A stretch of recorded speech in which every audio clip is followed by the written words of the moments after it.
Good afternoon to you and welcome to this live talk show about the malaria burden in Uganda. But that's not just it. We also look at malaria throughout the entire world. What are the statistics saying and where is it especially very critical? The World Malaria Report 2025 was released last week and has got all these figures and a lot of this information to do with malaria. And that is what we are here to discuss this afternoon. You can be a part of the conversation going to our social media platforms at NTV Uganda under the hashtag End Malaria, hashtag Target Malaria Uganda, hashtag malaria, and at Target Malaria on X, as well as at UVRIUG on X. Be a part of this conversation. My name is Viola Xasia, and once again, you're welcome. So I will introduce our guests today that are already here in studio with us. We have right next to me Dr. Jonathan Kayondo, who is the head of the Department of Entomology at the Uganda Virus Research Institute, which we shall refer to as UVRI, also a principal investigator, not AIR, but he is the principal investigator for Target Malaria Uganda. Dr. Kayondo joined Target Malaria in 2014. He has become a leader in vector biology and genetic approaches to reduce and eradicate malaria in Africa.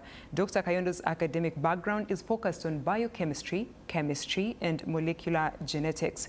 He holds a Bachelor of Science from Malaria University, Uganda, and a PhD in vector biology and genomics from the University of Notre Dame, USA.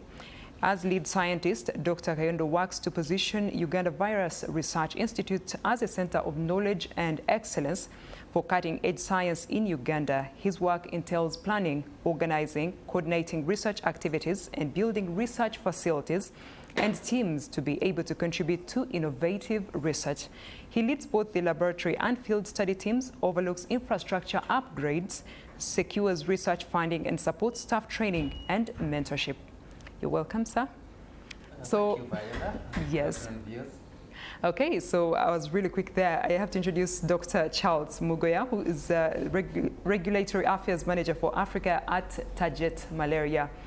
Dr. Mugoya is an entomologist by training. He started his working career with ICIPE as resident scientist in Zambia, where he operationalized mass-rearing insect facilities for serious stem borers and parasitoid natural enemies for the National Biological Control Program. For the last 25 years, he's been involved in capacity building initiatives in biotechnology and biosafety in Uganda and other countries in the Eastern and South African region by leading, managing, consulting, and chairing multiple programs, committees, and projects around Africa. Dr. Mugoya was also appointed to serve on the AU NEPAD Biosafety Regulators Platform and is currently member of the team drafting the supplementary report on gene drive technology under the aegis of the African Panel of Experts. Dr. Mugoya received a Bachelor of Science Botany and Zoology from Malaria University, Uganda, a Master's in Science Agriculture Entomology from University of Nairobi, Kenya, and a PhD in Applied Entomology from Rivers State University of Science and Technology, Port Harcourt, Nigeria. You're welcome, sir. Thank you for joining us. Okay, so I'll start off with Dr. Jonathan. That's the very first question for you this afternoon. What is the state of malaria here in Uganda? But also, could you highlight the World Report on malaria? Where are we standing? Thank you, Viola. Yes. So, yes, the World Malaria Report 2025 has come out, and when you look at the figures, what you can conclude is that the situation is disconcerting. You know, those numbers are not really where we would want to be. It's obvious, if you even compare from last year, that globally, worldwide, we have stagnated or actually done worse. Yeah, as a whole, there could be some pockets here and there where, you know, there have been victories, but as a whole, the report card reads that the cases have increased on us. So they've increased from 270 million roughly from last year to now 280 million. You know, that's really not declining. If you look at the deaths themselves, the same thing. We've had an increase in those deaths from around, 590,000 to now, almost 600,000. And that's also not good.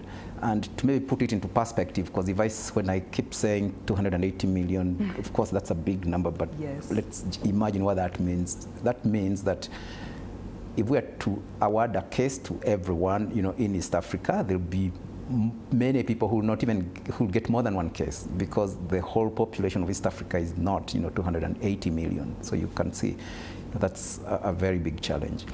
At the same time, we also had a strategy for elimination that was really crafted way back in 2025, and during that time we had targets that we wanted to meet if we were to eliminate, if we were to eradicate malaria at a certain time point. But at 2030 we had targets to meet. We needed to have reduced the 2015 the numbers of malaria in terms of death and also in terms of cases or infection by 75%. So then there were interim milestones up to 2030. So right now, by 2025, we should have impacted on those and reduced them by 75%. Now 2025 is here, and we are even way worse off in terms of those numbers than we were in 2015. So that really shows us that fighting malaria is really very hard, and we need to be doing more. Now that's the global picture. So that people don't mix up. When you read the whole report, you find some instances where maybe some countries, some regions have managed to make some remarkable progress. Even us here in Uganda show where we've improved, but as a whole, not so good. But now when we come back home, even for us, the numbers are still disconcerting if we are really talking about numbers, because here we are still talking about millions of cases, and we are still talking about thousands of cases. I couldn't pull out the actual million, but at least from last year we were 13 million cases. And again, if you think about the population of our country, if we estimate that according to our census we were, let's say, 46, 47 million. So those 13 million cases, it's almost like saying every other person that you come across, got affected by malaria. Of course, that's simplistic, but it makes you get the picture, because it means some people are more prone than others, so those ones got many more. But it also targets the weakest, in our society. It targets the pregnant mothers, it targets our children under 5, and that's really not a position we would want to be at. And obviously, it just means that, we have to do more, we have to fight. Yeah. So, Dr. Jonathan, thank you for that. We saw the figures fluctuate. They went down and then they went up, and I've seen a bit of an increase. What would you say is the cause of the change in the figures that we have seen, especially for Uganda? So it's a global trend. So there are lots of things that affect, the fight against malaria. But one of the changes that people can relate to would be if there is a conflict somewhere, of course that's going to make, the situation worse. In Uganda, probably didn't have a conflict, but I think we did have, for example, COVID. That was an incident that focused our resources, to fighting this other thing, and then we slackened a little bit on the malaria, and so malaria sneaked up on us, and so the cases, rose. And then our tools also are grappling with, challenges. So those ones come in and they complicate, the fight against malaria. There are also issues of funding. So funding is constrained because we have lots of priority. That's going to have an impact, on the effort. Okay. So what are some of the challenges that you would say about the available current tools we are using? Yeah. So I want to end with the one that concerned me most, but obviously I would say, so the tools, our mainstay tools, we rely on the nets, and we also rely on spraying with insecticide. And those ones, for vector control. Yeah, those are the most widespread. But then we also rely on the medications, the anti-malaria. So those are also important tools in our toolkit. So both of those ones, the insecticides that are used, and also the medicines, the parasite, the medicines target the parasite that causes the disease, and so the parasites develops resistance. So it tries to fight back, and so the medicines are not as effective as they should be. So that's a biological process and mechanism. We expect the parasite not to only just allow itself to be killed, so it has to fight back. The same thing with the mosquitoes. So when you apply the insecticide or you deploy the nets, it's going to develop resistance so that it's not as impacted by the insecticide that you're using in the nets. That's also a natural biological mechanism. Some of the other challenges, for example, with the nets or even the medication, is they depend on people complying and adhering to how they should be used properly. So when you get a case, and the doctors give you, a regimen, you're supposed to adhere to it and take it faithfully. If they tell you 3 days, then please do 3 days, not less. But people, of course, they don't like taking medicines, I know. So once they start feeling good, they stop. But then that makes things worse. You're supposed to clear the parasites. The same thing with, you're supposed to be sleeping in under net, then deploy the net and use it. But again, most people, behavior-wise, they don't comply.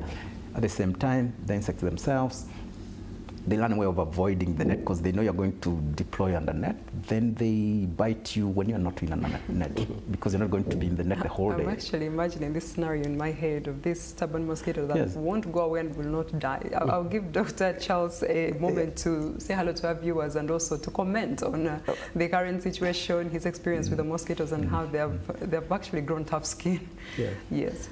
Yeah, I just wanted to add one of the challenges with the interventions is that we are also facing an issue with climate change, and you see the weather is changing a lot, and some places have had more rains than other places, and of course mosquitoes breed in water, so it's like you are increasing the area for breeding, and this has played part also, but also we have the problem of the areas which formerly had very conserved temperatures are also growing warmer. A case in point is like the Kabale area is no longer as cold as it was 20, 30 years ago. So you'll find that mosquitoes have sneaked in and they are establishing ground in such areas. So that also exacerbates the rise in cases of numbers, and so the interventions have to be escalated in such places. Then we also have to touch on the societal conflicts. As you know, Uganda is a melting pot for a lot of people from disturbed regions like Congo, Sudan, and so on. And many of these people, of course, before even they left, they live in an area which is underserved with treatments, with nets, and all these things that we are talking about. And when they come, they actually carry with them a lot of parasite loads, and they mix with our people because our people are very welcoming. And so you'll find that even the areas which surround the borders are also increasing because the mixing of the people and so on, and the spread of the parasite is at its high level. So I just wanted to add that to what he has submitted. Okay. Yeah. I didn't want us to leave you there alone. You're far from me more than Dr. Jonathan. So, Dr. Jonathan, how do you suggest that we tackle these challenges? I'm looking at a case of the net. We've relied on nets for so long. And then the drugs now. If these stubborn insects are becoming resistant, how do you suggest we address some of these challenges? Yeah.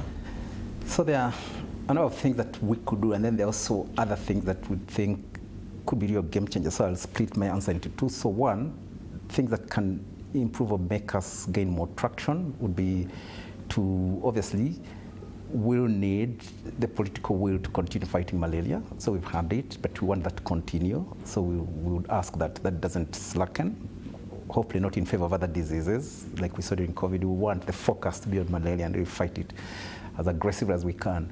But at the same time, we now need to incorporate more data-driven approaches. What I'm saying is, we need to scale up our surveillance. Surveillance means you're on the ground, you're checking things, seeing where the cases are popping up, and you act even before things get out of control. But you need data. Otherwise, if you just wait in the hospital and they just come, by that time it's too late. So we want to be using data much more so that it can drive the interventions, and so that we can know, for instance, that probably not all areas need the same effort. If we have that good surveillance, we can know where to focus, our limited resources optimally, as opposed to saying let's distribute nets everywhere. If we know where there's not so much and where the burden is, so we can focus more on there. So improvement or increasing in data usage or data applied, data-based approaches that will make us go okay, a long way. Then we have to manage the resistance that I talked about, be it in terms of the medication or be it in terms of insecticide that we're using, that then calls for now coming up with new innovations that are going to help us bridge some of those protection gaps. Be it tackling the resistance, you could come up with formulations that where resistance has not quite developed yet, you could see how you could probably rotate them better so that you delay the emergence of resistance. But then you also need to come up with innovation that help you control or fight mosquitoes in utterly different ways than they've been facing now. And then that's what probably would be a game changer. Yeah. Okay, so we talk about target malaria. There is actually your ex-handle, Target Malaria, which our viewers should just go right now and check out, Target Malaria on X in this moment as we speak about it. So talk to me about the research that's being done by Target Malaria. Okay, thank you. So the research for Target Malaria, the impetus for it, or why we're even there, it's to see whether there could be innovative ways we could bring into the fight against malaria. I already outlined some of the challenges that we're facing. So our question was, is there a way we could do things differently, more innovatively, so that we can make an impact on the disease? So you asked me earlier, what are some of the problems that the current tools have, and I outlined them. But what I didn't say is, this one is the one that really bothers me, is a lot of our mainstay interventions, for example, if you look at the nets or if you look at the medicine, you have to reapply them. So when, for example, when you get sick, you take the drugs, and then you recover. But then again, at some point, someone else will infect it, then you have to do it again. If you're using the nets or the insecticides, you have to keep, using the net, but then the net wears out. So you have to get a new net and redeploy. If you stopped that, the malaria will come back. Now, you now imagine a tool whereby you will not need to repeat. So I want to call it as a single use. What that gives you is the ability to deploy something that's cost effective. So that's number one, because every time you keep repeating things, you're reusing them, you're spending more and more money, and you have to keep like that.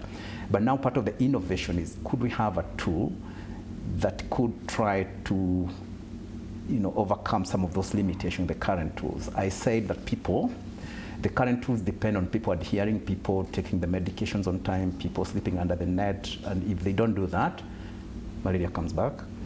But now imagine a tool which you don't have to depend on people's behavior, whether, for example, they take the net or whether they don't take the net, because there could be a tool that could, circumvent that.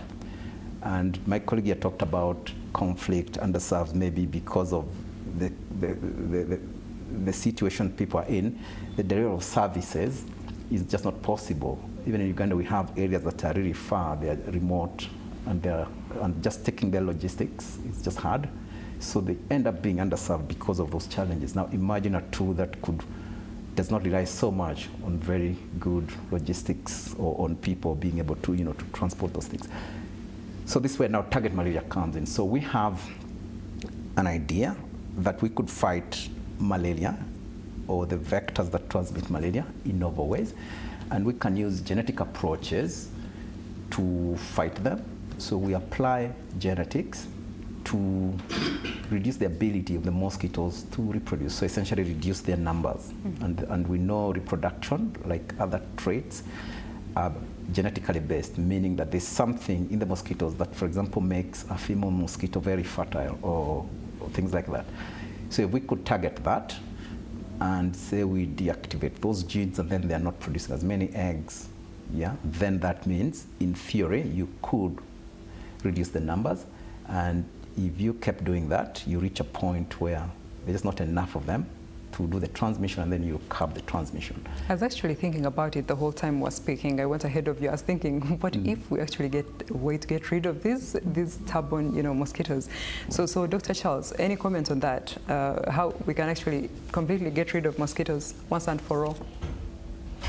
Yeah, I think first of all, I think we cannot get rid of mosquitoes once and for all. It's just Why? hope. Because there are so many species of mosquitoes out there, And some of them actually do not transmit malaria. The beauty about target malaria is that it's only targeting those mosquitoes species that transmit malaria, specifically in Uganda and maybe in the East African region. So the number of species globally is over 3,000. Out of those in Africa, we have just a handful species, perhaps about maybe 8, correct me, about 8 species, which are implicated in malaria transmission. So if that approach of suppressing their reproduction is realized, then it means that we will not have vectors that are actively transmitting malaria, and therefore the malaria will be reduced in our region of Africa. And for that matter, I think it is a very very realistic aspiration. It is something that will go very well, because even in places where there's conflict, you will have these mosquitoes breeding with each other and reducing populations for malaria transmission by themselves. Oh, yeah. So I think I agree with the aspiration that we really need to do something differently, because also all these interventions that we are talking about have been there for all this time, but we are seeing increasing numbers, as the malaria report shows. Every year we get new cases, and just within 1 year we got almost 10 million new cases in Africa. So that is a bit worrying. And one other dimension of that is that it looks like the funding for those interventions that he has alluded to is declining a lot. In Uganda, we relied on some other foreign funding, which has been stopped. So and this report is for 2024 events, which means in 2025, without that funding, which helps us to procure drugs, which helps us to procure nets, and so on, without that funding, the situation is likely to be very, very bad in the next few years. Thank you. So, Dr. Jonathan, in what areas is Target Malaria right now in this moment operating?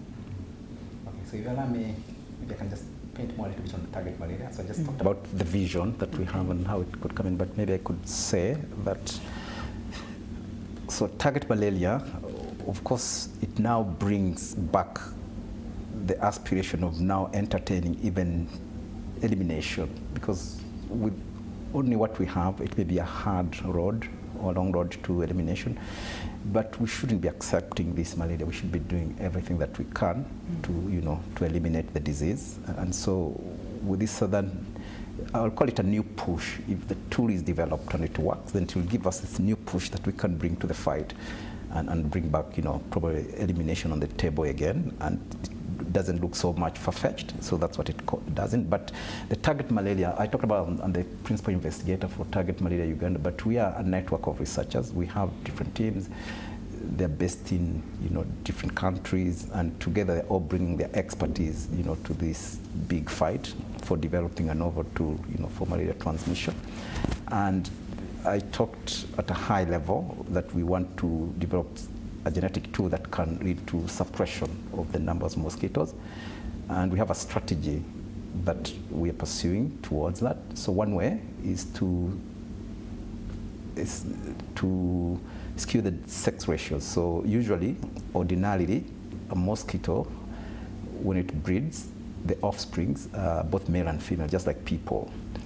But you can use genetics to skew that so that the offspring or the children are mostly, let's say, boys. Of course, boys don't bite. In the malaria transmission, the female mosquitoes that bite because it needs the blood to lay the eggs, to have its eggs develop. So if you skew the sex ratio to mostly males, what that does, it then makes the numbers of mosquitoes in the next generation fewer because they're directly proportional to the number of females that were there. So if most of the offspring became males, then there were few females.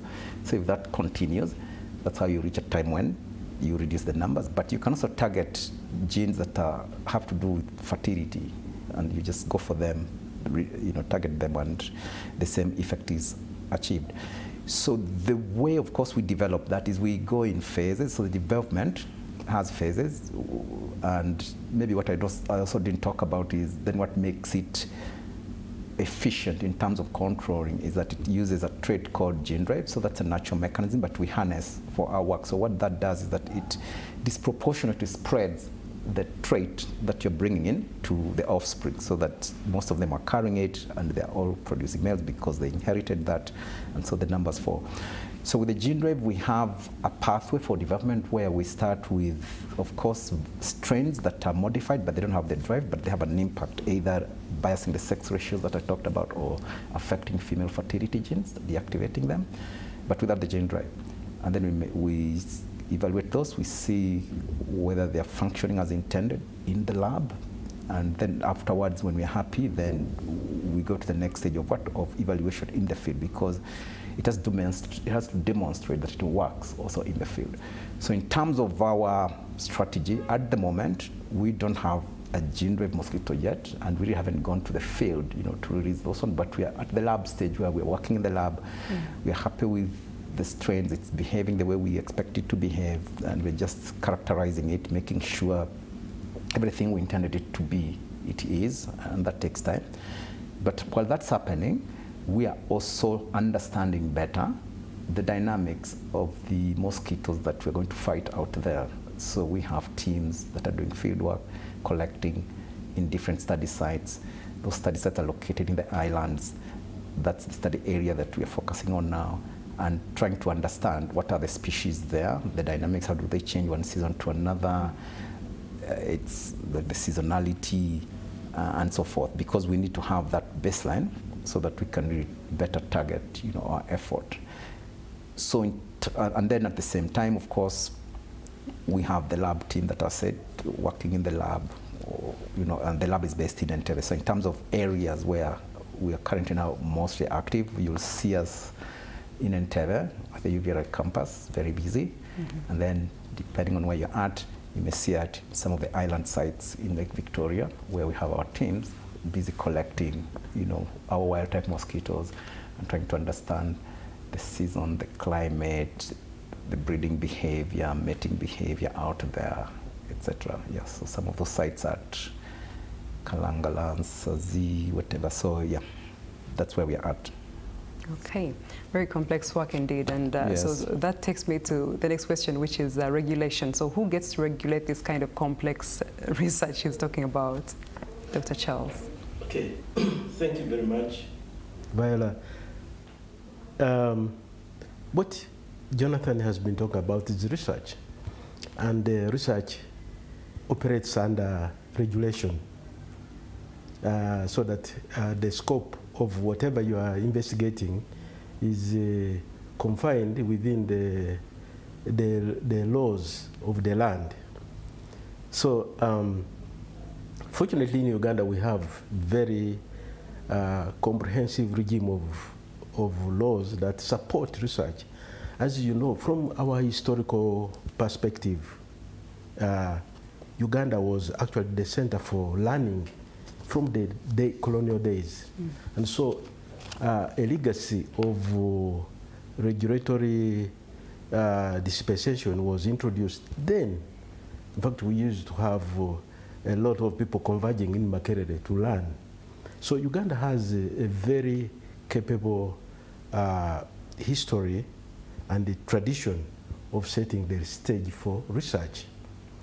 And biotechnology research in particular requires a lot of guidance, both at the global level and regional level, as well as national level. So in Uganda, we have an enabling institutions, first of all, that guide that research, and there are laws that have established those institutions. And then we also have the actual laws regulations, standards, and the other guidance materials that have been provided to support research.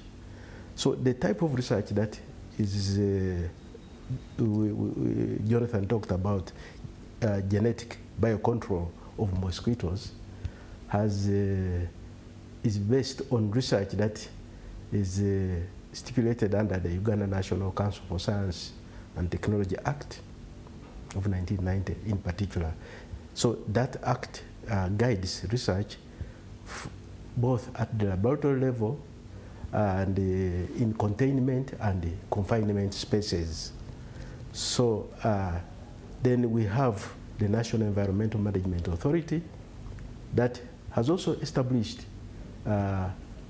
stipulations in its laws for guiding genetic research on biodiversity. As you know, NEMA is the custodian of Uganda's biodiversity.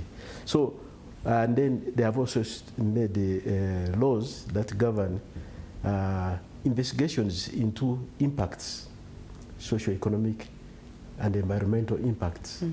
And therefore, we are using these laws very, very collectively to guide the research which they are doing. Because on one hand, we'd like to see that the research is safe and to the users, and also the products of the research are safe. But secondly, we also want to ensure that the environment is safe. So we are looking at all those aspects, and they are guided by the laws here. Then we're also guided by other laws that are handed down from the international systems, like the World Health Organization also makes guiding materials that support research. We have a guidance framework for this particular research on genetic modified mosquitoes from WHO, and the other bodies like OECD. We have at the African Union level, they have also made some guidelines through the high panel of expertise, and all those instruments support research, and they prepare the ground, the scope under which researchers like him must adhere to in order to produce a safe product which is beneficial, which will produce a beneficial good for the society. Okay, so Dr. Jonathan, what is the progress of this research so far? Thank you, yeah. So we've achieved a lot, but we still have ways to go. Of course, as you can imagine, so this is a first of itself. You know, there hadn't been a program or an effort to do genetic-based biocontrol. So what has been done before was still some sort of genetic biocontrol, but the impact was achieved through irradiation. So you expose, for example, mosquitoes or insects to a high dose of X-rays, for example, gamma ray radiation, and then they become sterile, and then you release them, and then they can't mate. So that's what some people could be familiar. That's what was done with the tsetse flies and things like that. But ours, instead of using rays to create, for example, sterility, etc., we use now direct genetic modification to target a particular trait that will still have the same impact on numbers, because we are interested in reducing the numbers. So in our case, we said if we could affect the gene that is important in the sexual development pathway, so that it's mostly males that are produced, then the numbers can be reduced if more and more males are produced at the expense of females. And also if we could affect infertility and induce it by targeting genes essential in fertility. For instance, genes essential for laying lots of eggs, etc. The same thing happens. We reduce the numbers. So, and we also said, I said earlier that we do that work in stages and we go through phases.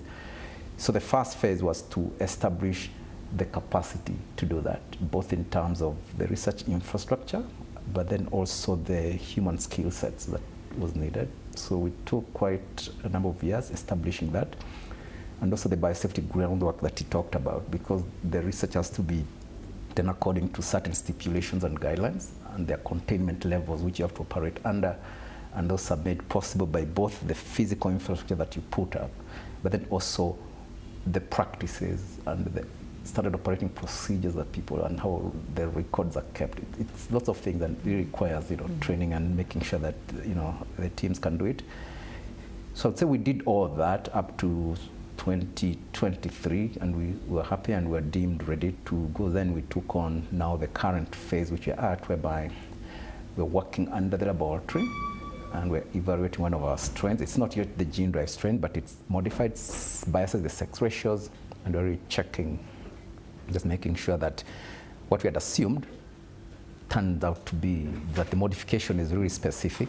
It doesn't affect other things. For instance, we want it's intended to bias the sex ratio, so you can modify and you see that, but then you just don't want that modification to accidentally maybe affect other life history traits negatively. For instance, maybe make the mosquito development move much faster, because that's not good, or make them much bigger or hungrier. They feed more blood. So you have to check each. Yeah, that's not good. Yeah, that would be terrible. The possibility of that, but if something goes astray, and then we have a giant mosquito we can get rid of. So we have to be very careful. So that's the stage we're at. And then later on, after all that is done, we're happy with the data, we've shared with the regulators, they're also happy, etc. Then we'll think about now seeing how it performs in the actual wild, because it's one thing to look great in the lab, because some of the things we also look at, for example, is it competitive? Like, for instance, can it actually mate with the non-modified ones and introduce that trait? So in the lab, because it's a cage, small enclosed space, we find that it does that well, our modified one. But we're not assuming that even in the wild it's going to be that easy. In the wild, we know they have to go through elaborate mechanisms of courtship. They have to turn up, go through swarms, like a dance. So who knows whether in that big open space, maybe the wild males have better dance strokes than our ones, and it will not manage to get a mate and introduce it. So that has to be done later. Yeah, but we haven't gone there. But I think where we are at, I would say it's promising. We're happy with the lab data, and we're just looking forward to the next phase, which will be in the field. And then when that's happened, then we'll then start thinking about the gene drive version, the one that has the gene drive inheritance. So when do we expect to see the results of the first product or results of your research at this stage where you've reached? When can we expect to see something tangible or real, something that will, really fascinate us? Sure. So what will really fascinate us is actually now the tool, if we show that it can really work. And for that, of course, being optimistic, I would say probably maybe 5-6 years from now, give or take. That's the time frame that we think we'll have something that we can say this is ready for use. Okay. Yes. Is it possible to try it 2 times or maybe 3? Put a sample out there, whatever happens, put a sample somewhere else, put a sample somewhere else, and just observe the 3? Or is it very expensive? Okay, that's possible. So actually, those are one of the things that we're trying to design, how best to do that evaluation, in the field. So, all those thoughts are there. What's the best trial design that would be used so that we arrive at the tool quicker than we should be. We also know that the regulation also has to adopt so that it can entertain that. Luckily, they're also coming up with new guidelines, and I think there's a way where they were exploring what they call adaptive trial design, whereby you design something and you're ready to, once you see it's a bit of promise, you can do the next step much quicker, so like 2-3 things, etc., depending on the data you find. Because at the moment, mostly, you first do one, and if it shows promise, then you go to the next stage. So everything is sequential, but then that takes too long. So, Okay. So Dr. Charles, from your experience and from your observation, how does our attitude towards malaria then impact these figures that we are seeing that keep on, sometimes we have good results, other times it's up. So how does our attitude play a role in the way malaria has affected Uganda? Yeah, I think you have asked a very good question, because a lot of malaria that we are getting now is attitudinal. There are people, as a society in Uganda, we live under different socio-economic circumstances. So there are people who live in very nice houses, and they have nets in the windows by design, And so the malaria from that cohort of people is not as bad. And these people will always argue that the country does not have as much malaria because from their own family settings, they are not getting malaria. Real good housing has a very good potential for reducing malaria. So a perception develops from a certain section of society that we do not have a lot of malaria in the country. And then there's also another section of society out there.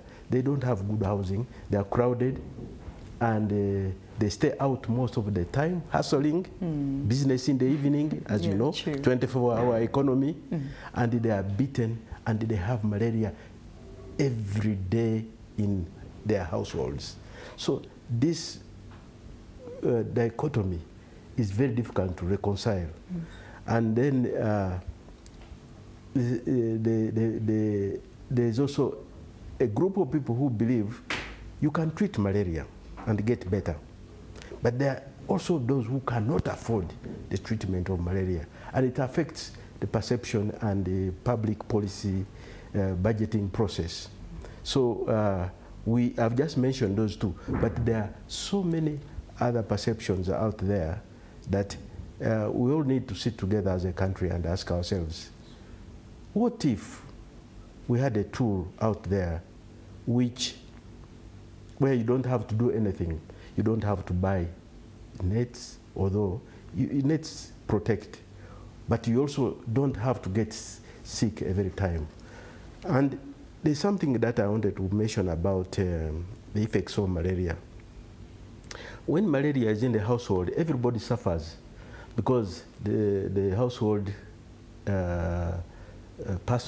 top person, the family, maybe the mother or father, has to spend time nursing the sick one.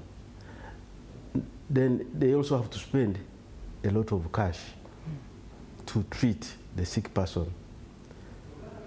And that reduces household income, by the way. And the last time I checked, it is about maybe 50,000 shillings on the average. So this is really bad. And for the children who are going to school, it means that because the treatment regime is 1 week, so it means that they are missing 1 week of learning, and that takes a toll on the student who is perhaps in an exam class or even doing regular learning. For the mothers who are pregnant, that is like a no-go area, because the treatment for those.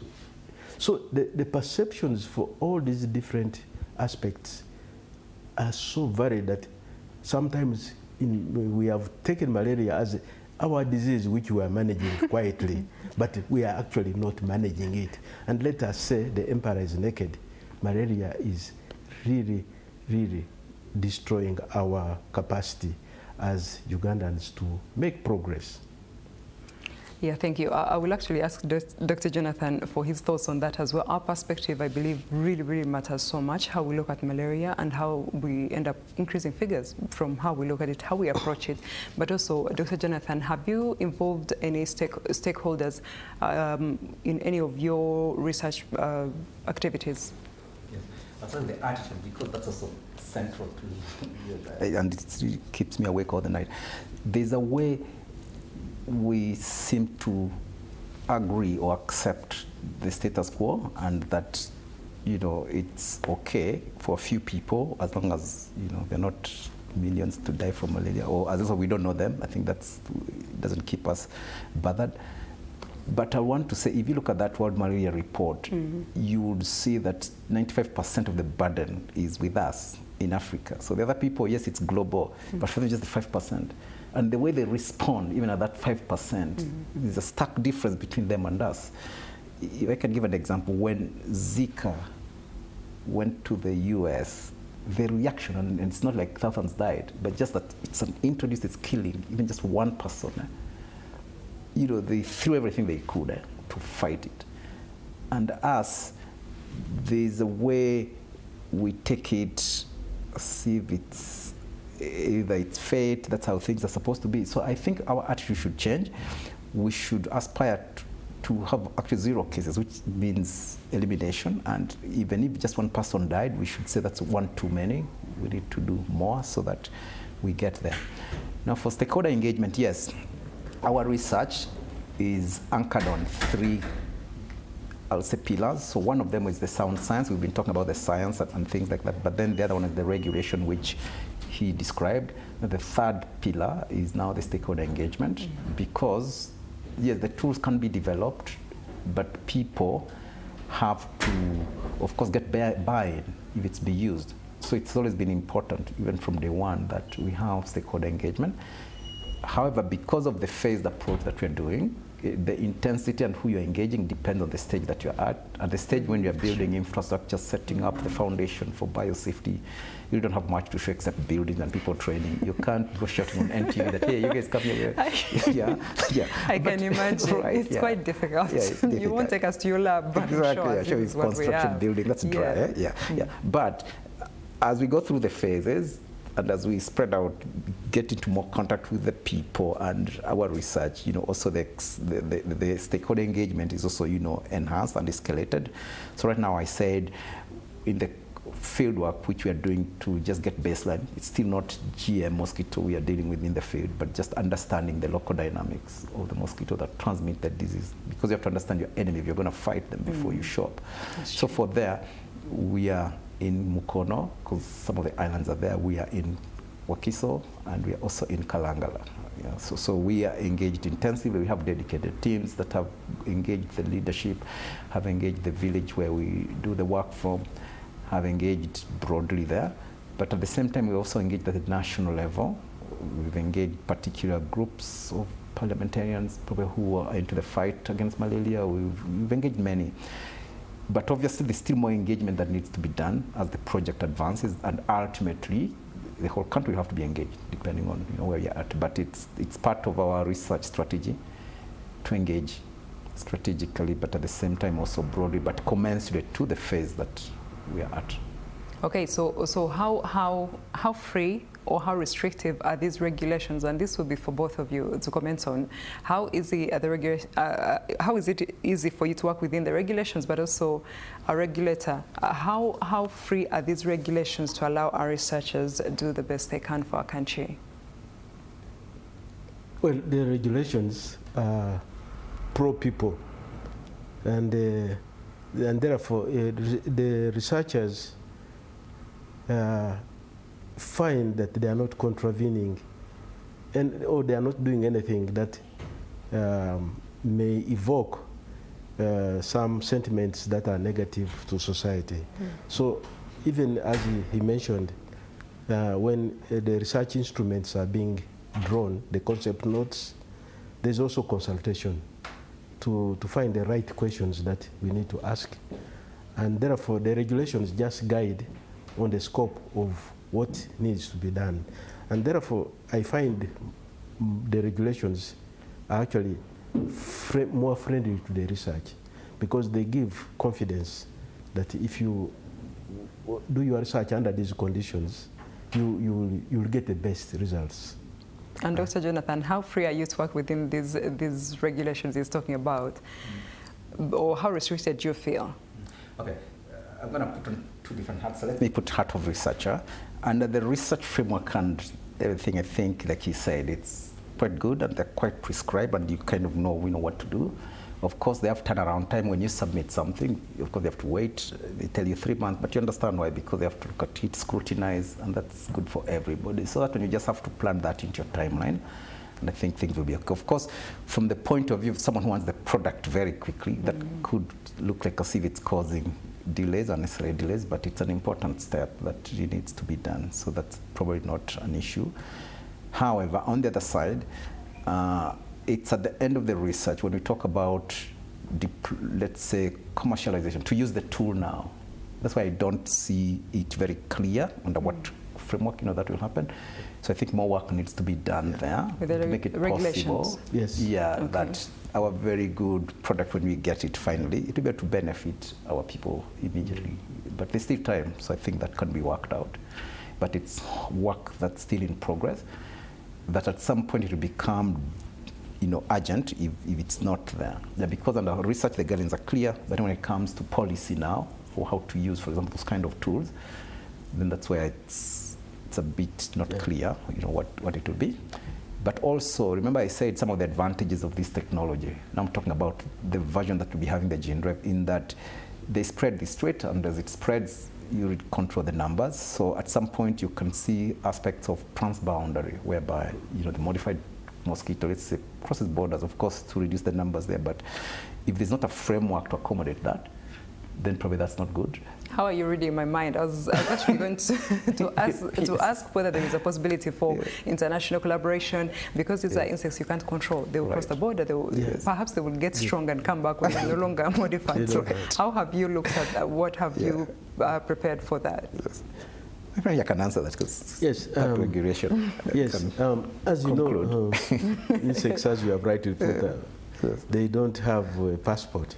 You don't need one. And the visa for that matter. So what happens is there's need for regional collaboration. Fortunately, we have an opportunity, because all the countries in the region are suffering from the same thing. And they're spending billions of their budgets to have those interventions. So this is something they are keenly interested in. The only snag is that the legal permitting instruments that can cut across the regions is not there yet. And that is something that we are actively pursuing for the region, with our regional blocks like the East African Community. In West Africa we have the ECOWAS. In the Central Africa there's the ECAS, and in Southern Africa there's SADC. So these bodies will definitely have to come up with an instrument that can allow cross-border deployment of this new tool. The West Africans have moved faster. ECOWAS, they already have a regulation for biosafety. So for them, they are ready. If the tool is, if the research is finished, they will run with it, and you'll find that every country will have a piece of that cake of that technology. In East Africa, we are working towards it, and we have had meetings with the East African Community and the East African Parliament and the stakeholders who are engaged in that space, the civil society, very important stakeholders, because they come up with all types of guidance materials that can guide in the deployment, and also caution, precautionary principle, don't look at this before you deploy, and so on. So there's a growing body of debate for transboundary discussion, which is at a very advanced stage. And I think in a few years' time, maybe within the time frame that Jonathan talks about, 5 to 6 years, there will be an instrument also within our region to allow us to consume this product. Okay. And having said that, I think Uganda Virus Research Institute has a very strong legacy of producing these regional public goods, as I may want to put it. You remember we had Ebola, and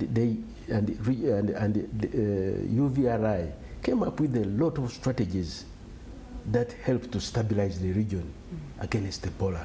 And the whole region is actually using the framework which was developed by UVRI.